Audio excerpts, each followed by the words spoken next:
ಕನ್ನಡದ ನಂಬರ್ 1 ದಿನಪತ್ರಿಕೆ ವಿಜಯವಾಣಿಯಲ್ಲಿ ಪ್ರಕಟವಾಗಿರುವ ಈ ದಿನದ ಮಹತ್ವದ ಸುದ್ದಿಗಳನ್ನೊಮ್ಮೆ ನೋಡಿ ಬರೋಣ.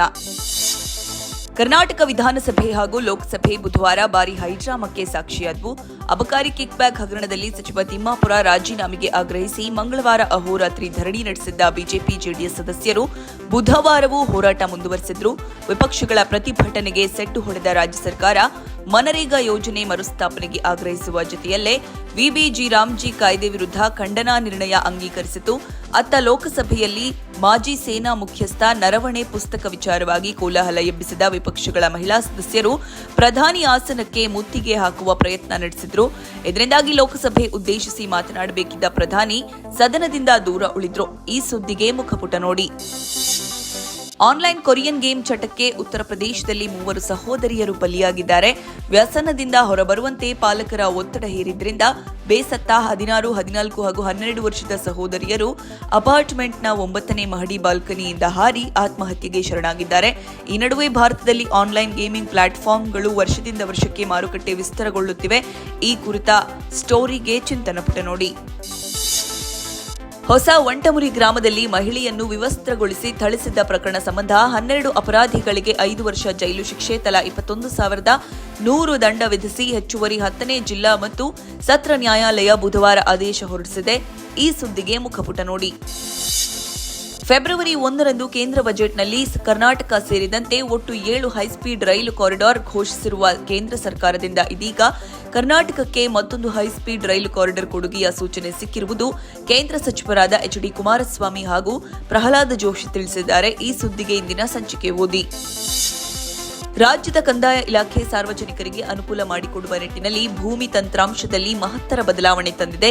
ಇದರನ್ವಯ ಆಕ್ಷೇಪಣೆ ಇಲ್ಲದ ಪ್ರಕರಣಗಳಲ್ಲಿ ಮ್ಯೂಟೇಷನ್ ಪ್ರಕ್ರಿಯೆಯನ್ನು ಸ್ವಯಂಚಾಲಿತವಾಗಿ ನಿರ್ವಹಿಸಲು ಆದೇಶಿಸಿದೆ. ಈ ಸುದ್ದಿಗೆ ವಿಜಯವಾಣಿ ಓದಿ. ತೆಂಗು ಇಳುವರಿ ಕೊರತೆ ಜೊತೆಗೆ ಹವಾಮಾನ ವೈಪರೀತ್ಯದಿಂದಾಗಿ ದಕ್ಷಿಣ ಭಾರತದಲ್ಲಿ ತೆಂಗು ಹಾಗೂ ಕೊಬ್ಬರಿ ಎಣ್ಣೆ ದರ ಗಗನಕ್ಕೇರಿದೆ. ಕಳೆದ ವರ್ಷ ತೆಂಗು ಬೆಲೆಯಲ್ಲಿ ತುಸು ಸ್ಥಿರತೆ ಕಂಡಿದ್ದರೆ ಹೊಸ ವರ್ಷದಿಂದ ಏರಿಕೆ ಹಾದಿ ಹಿಡಿದಿದೆ.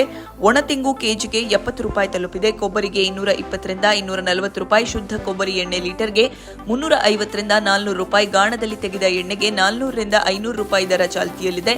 ಆದರೂ ಮಾರುಕಟ್ಟೆಯಲ್ಲಿನ ತೆಂಗಿನ ಕೊರತೆ ಇದೆ. ಈ ಮಧ್ಯೆ ಕಲಬೆರಕೆ ಎಣ್ಣೆಯೂ ಮಾರುಕಟ್ಟೆಗೆ ಲಗ್ಗೆ ಇಟ್ಟಿದೆ. ಈ ಸುದ್ದಿಗೆ ಮುಖಪುಟ ನೋಡಿ. ಮಣಿಪುರದಲ್ಲಿ ರಾಷ್ಟ್ರಪತಿ ಆಡಳಿತ ಅಂತ್ಯಗೊಂಡ ಬೆನ್ನಲ್ಲೇ ನೂತನ ಮುಖ್ಯಮಂತ್ರಿಯಾಗಿ ಬಿಜೆಪಿ ಶಾಸಕಾಂಗ ಪಕ್ಷದ ನಾಯಕ ಎಂಎಂ ಖೇಮ್ಚಂದ್ ಸಿಂಗ್ ಬುಧವಾರ ಅಧಿಕಾರ ಸ್ವೀಕರಿಸಿದ್ರು. ರಾಷ್ಟ್ರಪತಿ ದ್ರೌಪದಿ ಮುರ್ಮು ಅವರ ತಮ್ಮ ಆಡಳಿತ ಹಿಂಪಡೆದಿದ್ದನ್ನು ಅಧಿಕೃತವಾಗಿ ಘೋಷಿಸಿದ ಕೆಲವೇ ಗಂಟೆಗಳಲ್ಲಿ ಈ ಬೆಳವಣಿಗೆ ನಡೆದಿದೆ.